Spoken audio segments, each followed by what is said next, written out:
E aí pessoal, tudo bem? Espero que vocês estejam bem e vamos continuar a nossa aula de história, né? Partindo do ano de 1930, o ano fundamental da Era Vargas.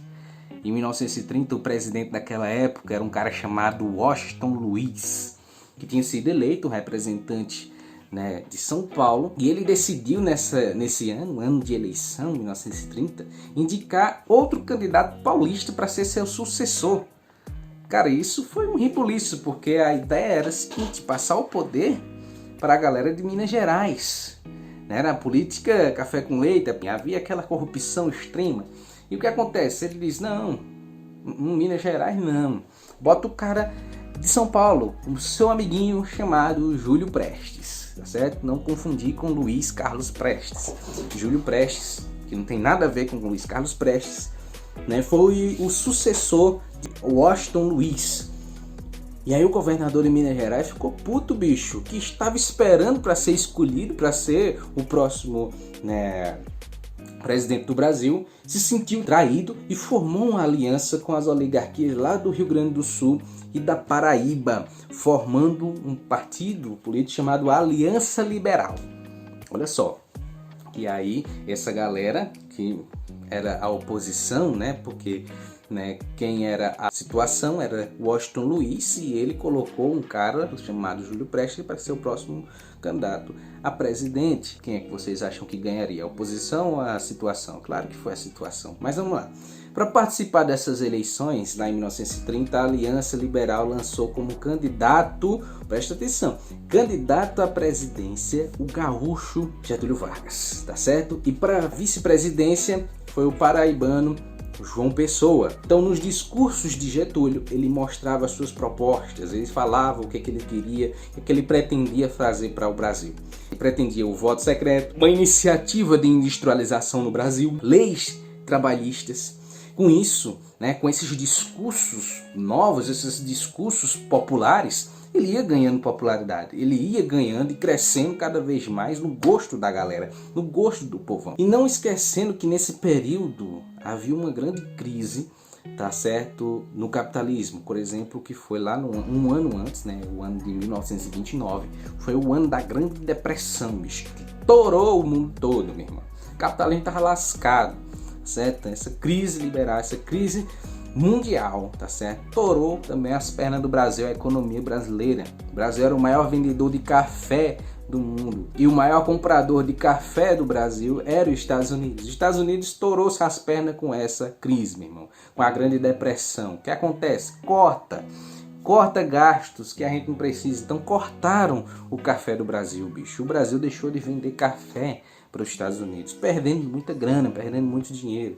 E atingiu essa crise fortemente a economia brasileira.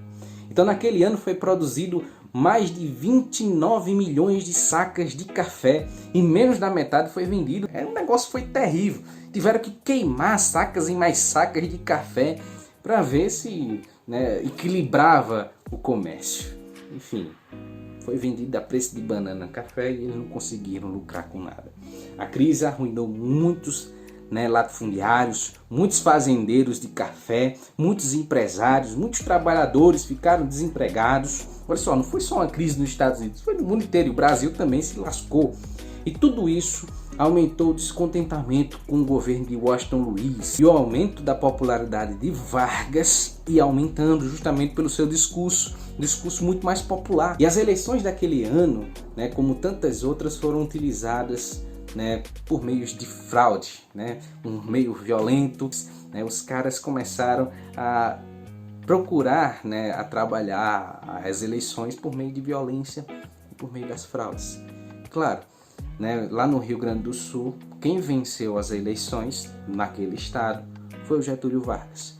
Mas no Brasil inteiro, quando junta-se a quantidade de votos, quem vence é o Júlio Prestes, tá certo? Que era o candidato à situação. Bem, essas oligarquias da situação, elas foram mais eficientes justamente porque eles faziam parte da situação, tá certo? A oposição não admitiu a derrota justamente porque eles sabiam que era uma eleição fraudulenta, e com o apoio de alguns militares, de uma parte dos militares, eles começaram a conspirar contra o governo.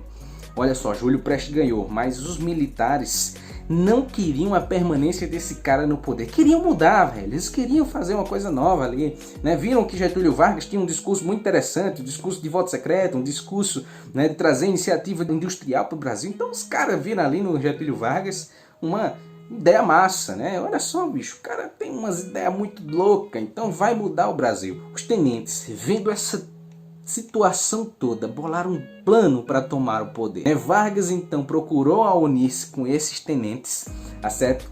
Se encontrou com o Carlos Prestes 2 vezes, lá em 1929, e lhe entregou mais ou menos $800 mil para comprar armamentos.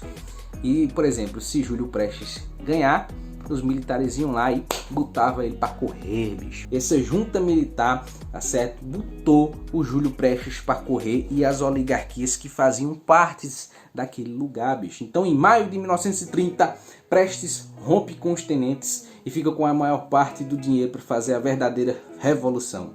Ele estava na Bolívia e ele leu muito Karl Marx, ele foi influenciado pra caramba por alguns caras que eram da Rússia, e ele queria fazer a verdadeira revolução no Brasil, uma revolução comunista. Ele rompeu sozinho com toda essa galera e todos os tenentes ficaram com Getúlio Vargas. E aí, nesse clima tenso, tá certo, o governador de Minas Gerais, para colocar mais lenha na fogueira, disse: façamos a revolução antes que o povo faça. E essa frase ficava clara que a insatisfação não era somente da elite política. O movimento era favorável a um golpe de Estado. Ou os caras faziam essa revolução, ou seja, ou esses caras davam um golpe de Estado, ou a população faria esse golpe de Estado. Mas de fato foram os militares que fizeram isso.